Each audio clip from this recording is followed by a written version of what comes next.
Eh, Posteriormente voy a presentar unas láminas sobre procedimientos neumológicos. Ok, voy a proyectar las diapositivas. Delegado, por favor, me comenta si escucha bien el audio y si se ve la diapositiva en la pantalla. Sí, doctora.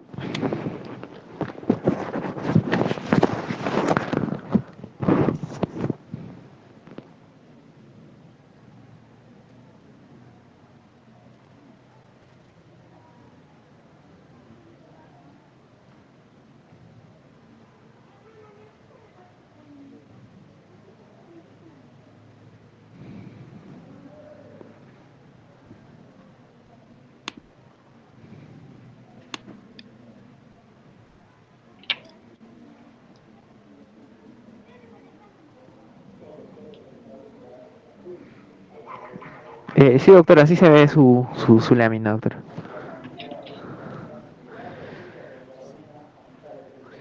Pero no la oímos, doctora. Bueno,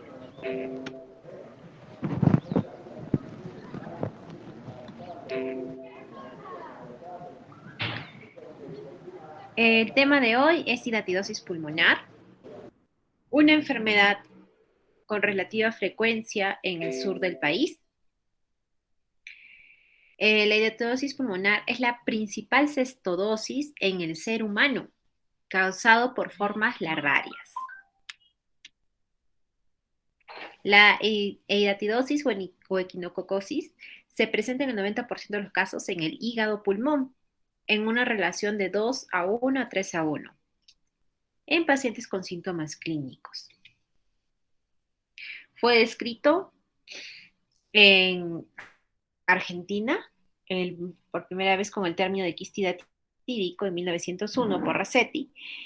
Y dentro del género Echinococcus hay 4 especies: la Granuloceus, la Multilocularis, Vogeli y Oligartus, siendo la de Granuloceus la más frecuente.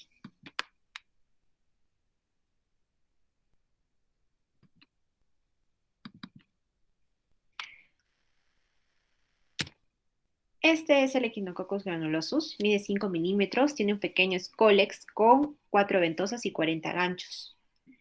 Habita en el intestino del huésped definitivo, que es el perro u otros cánidos salvajes. Es hermafrodita, ya que tiene el mismo parásito, tiene los elementos los masculinos y femeninos, y el parásito puede generar sus propios huevos. Su útero puede contener hasta 1500 huevos. En el humano es un hospedero intermediario accidental, por lo cual se hace un ciclo vital indirecto. En la forma adulta del equinococos vive en el intestino del perro. El perro elimina los huevos en las heces y estos huevos pueden ser ingeridos accidentalmente por los huéspedes intermediarios. Entre ellos tenemos al hombre.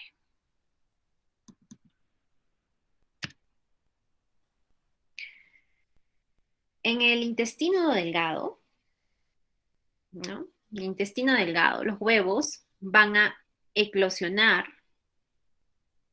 y liberan el embrión hexacanto. Estos van a penetrar por la pared intestinal a través de las vellosidades intestinales. Y ahí se van a ir a la circulación portal. En la circulación portal van a llegar al hígado. En el hígado van a pasar un filtro por los sinusoides hepáticos y varios van a quedar ahí, ¿no? Formando quistes hidatídicos en el hígado. Los que lleguen a pasar van a ir, ¿no?, hacia la circulación sistémica. Y el que es rico vascularizado es el pulmón, ¿no? En estados larvarios, los escólex van a ir a diferentes órganos, entre principalmente el pulmón. Pero pueden ir a otros como el riñón, cerebro, tejido óseo, muscular, etcétera.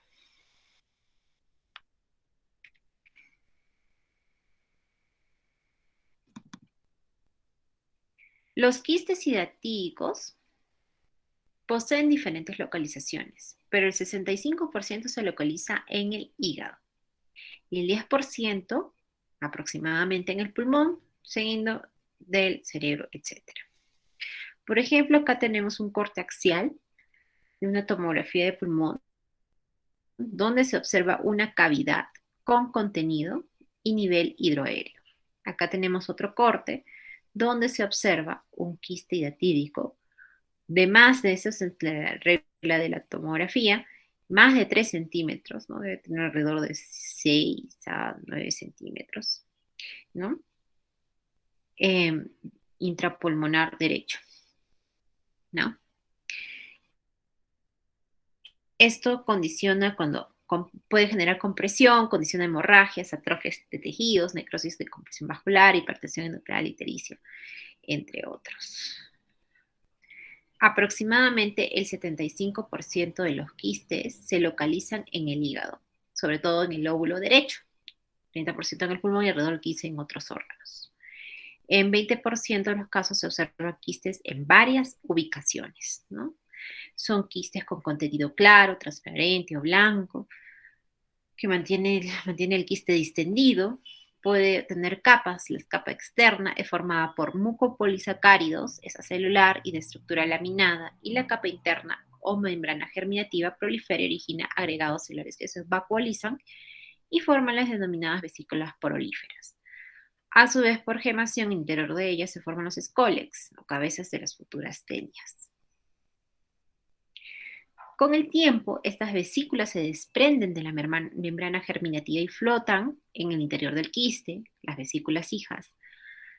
Algunas eh, se rompen y liberan los escoles, se acumulan en el fondo del quiste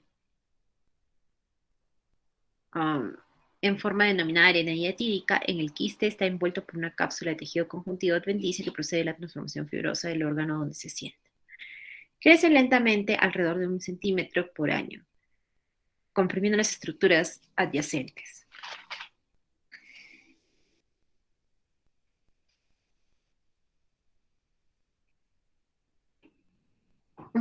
La clínica. Generalmente al inicio los pacientes son asintomáticos, ¿no? El quiste crece a 1 centímetro por año y puede tener síntomas vagos como tos, expectoración, disnea. El examen físico no va creciendo, puede encontrar matidez y disminución del murmullo vesicular. Cuando ya van aumentando de tamaño, generalmente contienen a partir de 5 o 6 centímetros, puede presentar el paciente mayor sintomatología, ¿no? Los quistes pulmonares se suelen descubrir de una forma accidental en una radiografía de tórax y generalmente presentan un quiste, sobre todo en el pulmón derecho.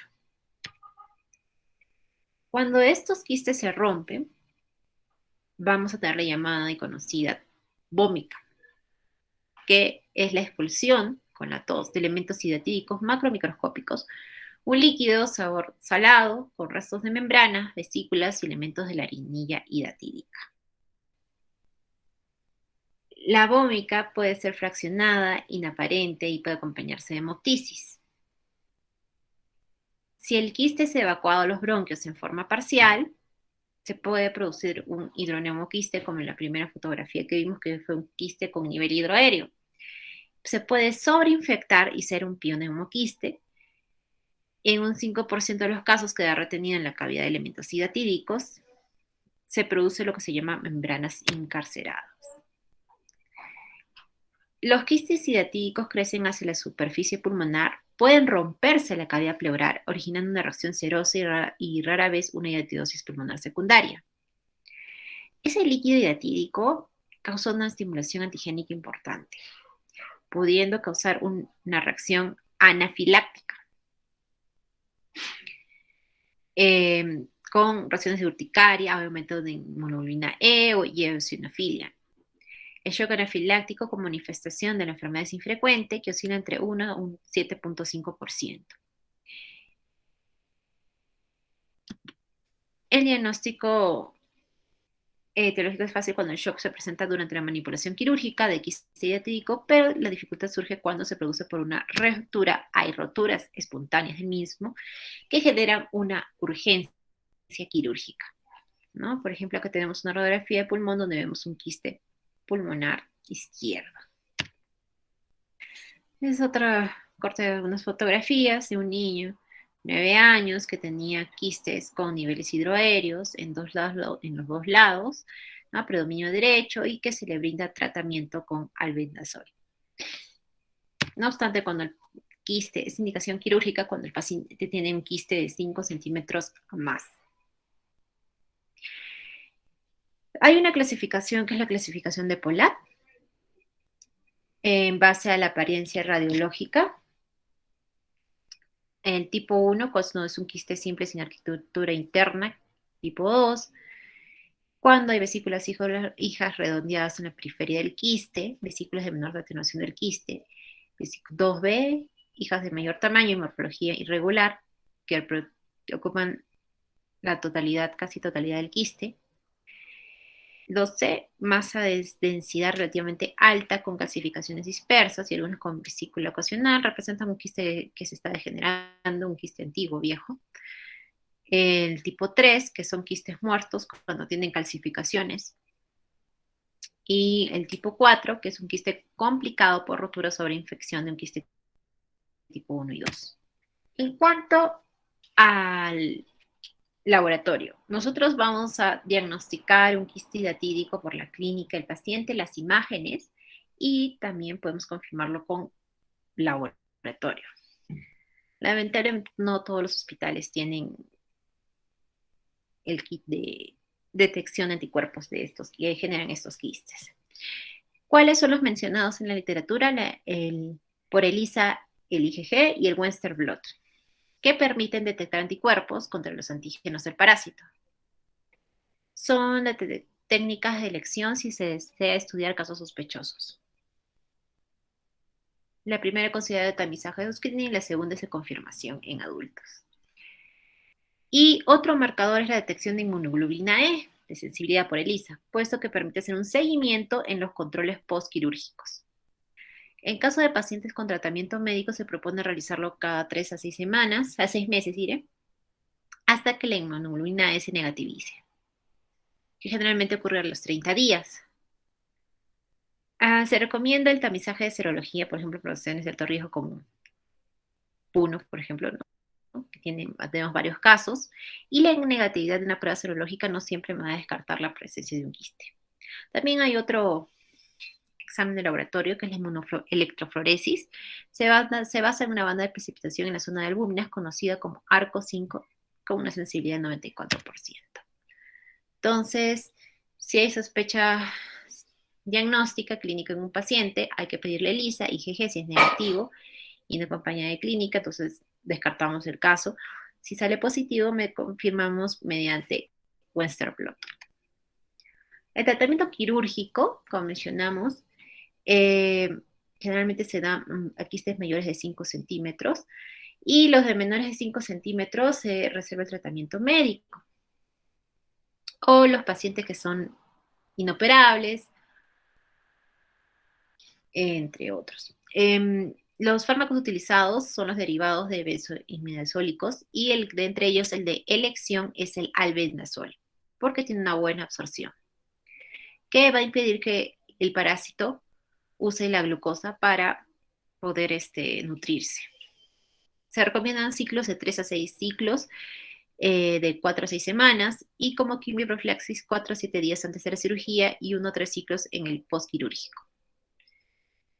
¿Cuáles son las contraindicaciones para cirugía, no? Si, por ejemplo, los pulmones están llenos de quistes, múltiples quistes, ¿no? Que no van a quitar todo el pulmón, ¿no?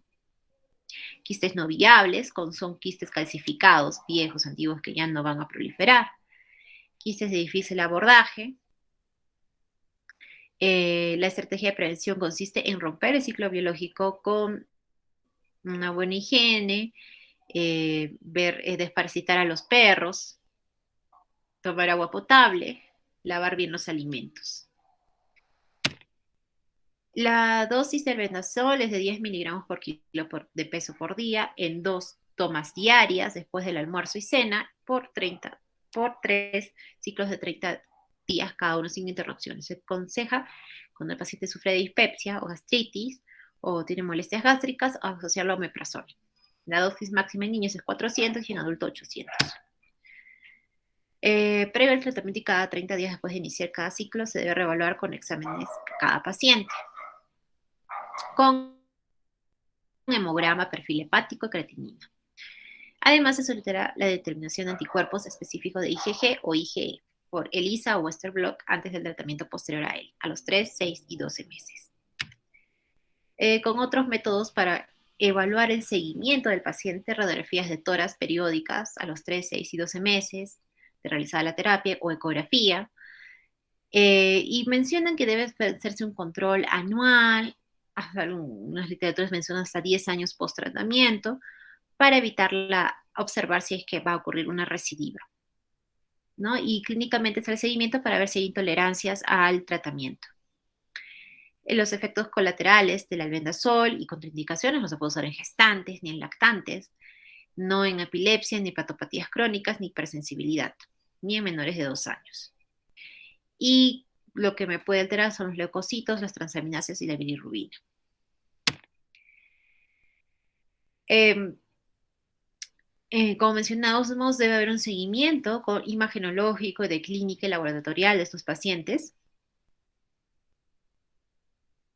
Eh, los pacientes asintomáticos que deberían entrar al protocolo con tratamiento de Bendazol, pero se niegan a tomar la medicación, presentan intolerancia, persistencia al Bendazol porque es un medicamento fuerte, o presentan alguna contraindicación, en quistes menores de 5 centímetros, tienen que entrar a vigilancia y seguimiento. El objetivo del tratamiento quirúrgico es erradicar el parásito, evitar la recidiva y disminuir la mortalidad, ¿no?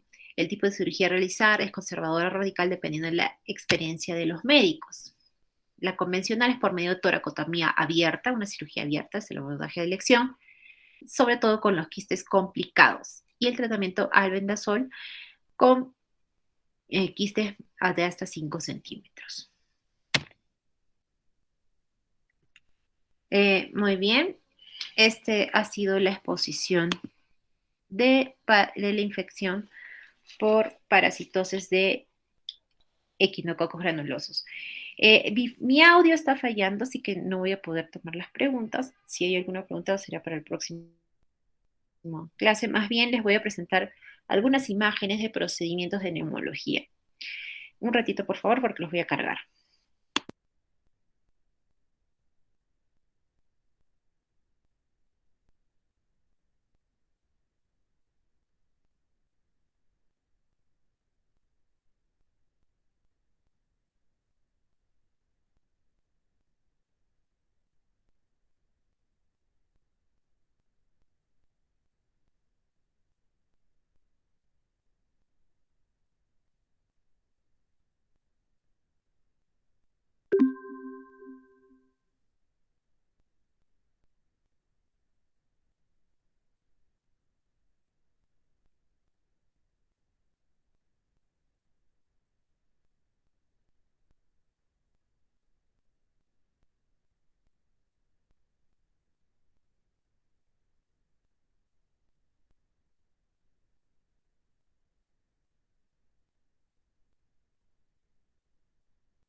Ok, les voy a pasar unas fotos que tengo de mi especialización en neumología. Eh, y posteriormente no he subido las de todavía en el Perú, que posteriormente les mostraré algunas imágenes. Bien, les voy a proyectar. Por si acaso, después de la proyección, te vamos a terminar la clase y ya coordinaría con su delegado para la próxima ponencia. A ver, vamos a ver.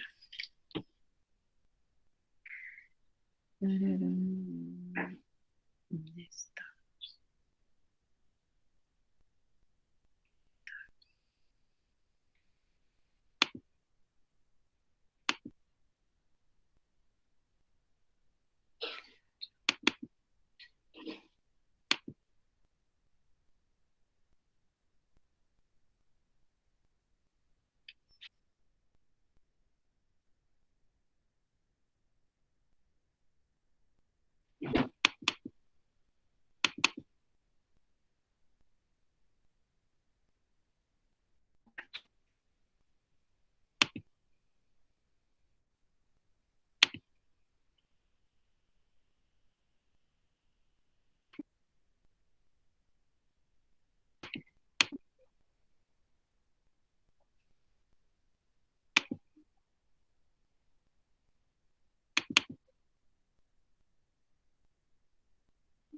Eh,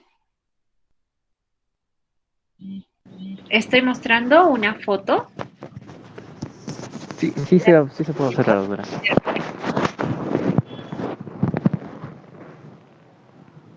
de X, una biopsia con Trucut ecográfica, que estoy yo con mi asistente en ese entonces cuando era residente, ¿no? De una masa pulmonar. ¿Qué más hay?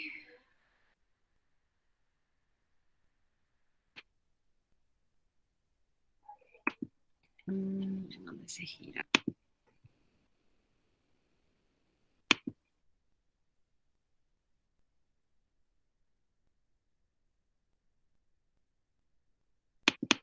Esta es una biopsia, ¿no? Porque es un computador menor hacer.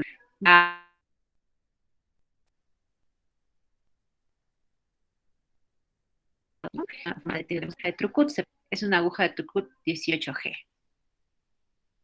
¿No? Esta es la sala de neumología de emergencia. En realidad existen dos salas, una sala de procedimientos convencionales, no los de piso, y los de emergencia también. No solamente neumología cuenta con eso en el Revaliati, cuentan también otras especialidades, como la unidad de hemorragia digestiva de gastro. Pues aquí tenemos una foto de broncofibroscopía, ¿no? La siguiente, donde estamos la derivamos vía nasal u oral, entramos por la vía aérea, por lo cual tenemos que tener signos vitales para ver cómo el paciente resistiendo al procedimiento. Entonces ingresamos por las vías y observamos lesiones in situ para tomar biopsias.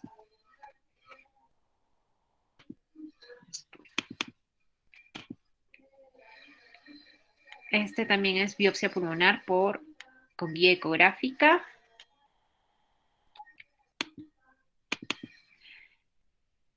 Tomando la muestra, lo que se observa, ¿no? Se observa el diafragma, el pulmón y el líquido libre donde vamos a tomar la biopsia.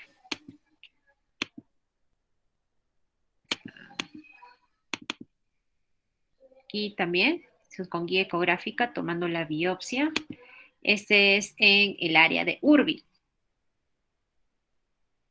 Tanto el Hospital Revaliati como el Hospital Alminara.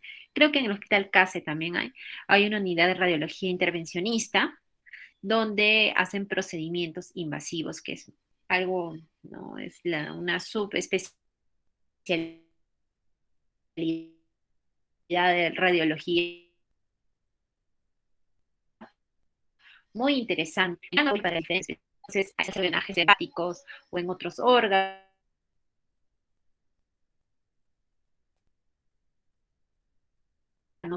de los centros que es mucho eh, al sistema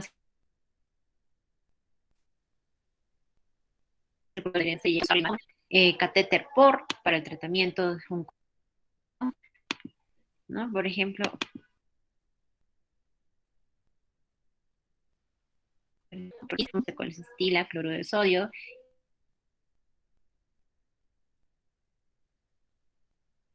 este,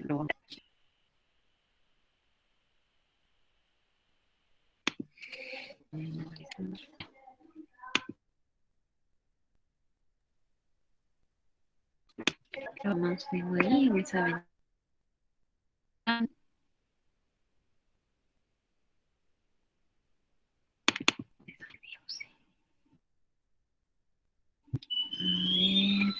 Esta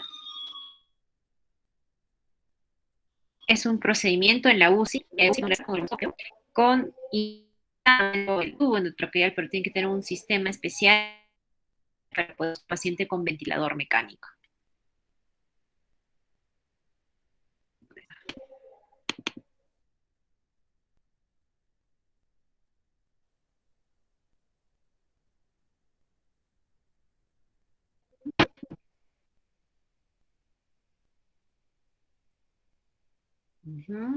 Aquí se la sala de eso se llama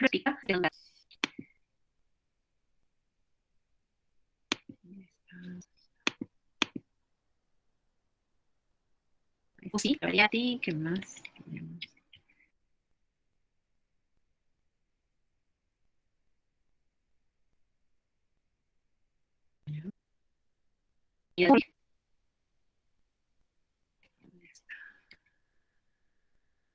Fisioterapia, esa es la unidad.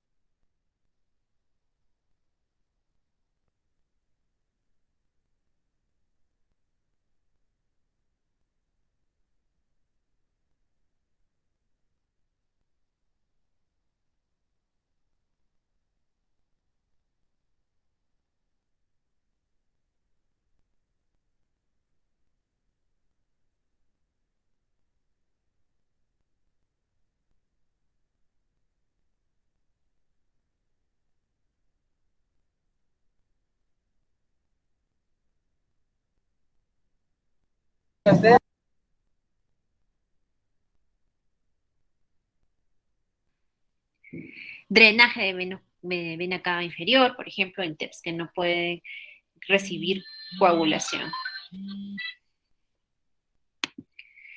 Muy bien, esas fueron algunas imágenes de procedimientos. Como ven, hay distintos procedimientos, no solo en neumología, sino en, en distintas áreas, en distintas especialidades, ¿no? Y mientras que el hospital sea de mayor capacidad de resolución, lo bueno es que tiene mayor tecnología. Y cuando vayan al extranjero, en las distintas especialidades que escojan, hay mucho más evolución en cuanto a procedimientos, ¿no? Cosas que se pueden hacer, estiman algunos literaturas, dicen 40, 40 años de adelanto con el extranjero, que aún nos falta implementar en nuestros hospitales, pero poco a poco estamos mejorando en cuanto a la tecnología. Y pensar que, o sea, no, la realidad de cada uno no es la realidad del mundo. Entonces, mi consejo ahora que están estudiando para el examen, su competencia no es su compañero del costado, su compañero en la universidad. Su competencia es a nivel nacional, ¿ya? Por lo cual, un médico debe estudiar mucho para poder implementar sus conocimientos teóricos en la tecnología que en el futuro va a haber, ¿no? Que actualmente no tienen a disposición los elementos en la mano de ver estas realidades, otras realidades, pero en el futuro la van a tener de acuerdo a la evolución en su carrera profesional que tengan, ¿ya? Entonces, mi consejo es que estudien mucho porque hay mucho que aprender, hay cosas maravillosas, muy interesantes en cada especialidad, es todo un mundo de aprendizaje. Por eso, cuando me dicen, ay, por favorcito, del examen, dicen, ay, que al día siguiente, que no sé, que la nota, que por favor, me parece algo un poco jactancioso, ¿no? Que me mencionen eso cuando todavía les falta tanto por aprender y tanto que tienen que dedicarse para no ser para no ser un simple profesional, sino ser un buen profesional, ¿no? Entonces tienen que exigirse mucho más cada uno de ustedes. Muy bien, hemos terminado la clase de hoy. Espero que esto les haya abierto un poco más el panorama de las distintas cosas que van a poder realizar en cada especialidad. Ok, me despido y estaré coordinando con su delegado. Hasta luego. Muchas gracias, doctora.